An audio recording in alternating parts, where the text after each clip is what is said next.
Misi sa banwa sang Pontevedra Negros Occidental nga napreso sadto sa kasong estafa gintiro patay. Samtang sa Bacolod City naman isa ka construction worker na kuryente natuhog pa sa kabilya. Yaring balita nga atong gintutukan. Nagaobra sa ikatatlong ang panalgan sang balay sa isa ka subdivision sa barangay Sumag, Bacolod City ang 57 anyos sa construction worker nga ginkilala kay alias Anton. Nagaulan-ulan samtang nag-obra ini. Nagatungtong ini sa steel nga scaffolding apang sunod sa Bacolod City Police Station 9. Posible yung may open wire nga nagpilit sa scaffolding, rason nga nag-ground ini.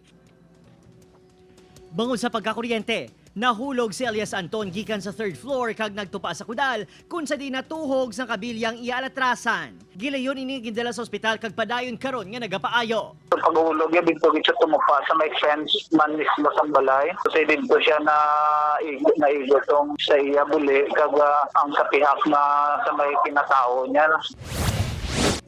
Si Isabela, patayng rider nga si Gerald Cabrillos ang barangay Mansablay. Gikan sa ilabalay si Cabrillos kag padulong kuntani sa town proper sang madulaan sang control sa ginamanehong nga motorsiklo. Nagdiretso ini kag nagbunggo sa concrete barrier. Gindeklara ini nga dead on arrival matapos na makaangkon sa mga patal nga pila sa ulo.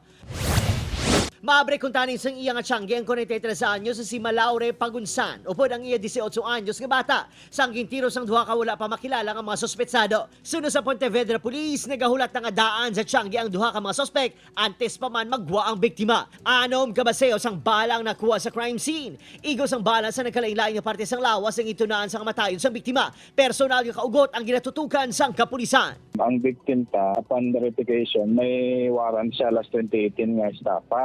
And based man sa pangusisa ng investigador ta, may mga unsettled siya ka mga utang sa mga lendingan. Sabab may tao guro nga ikakig sa yan. Opo, Chirino Casilio, Adrian Priatos, 1 Western Visayas.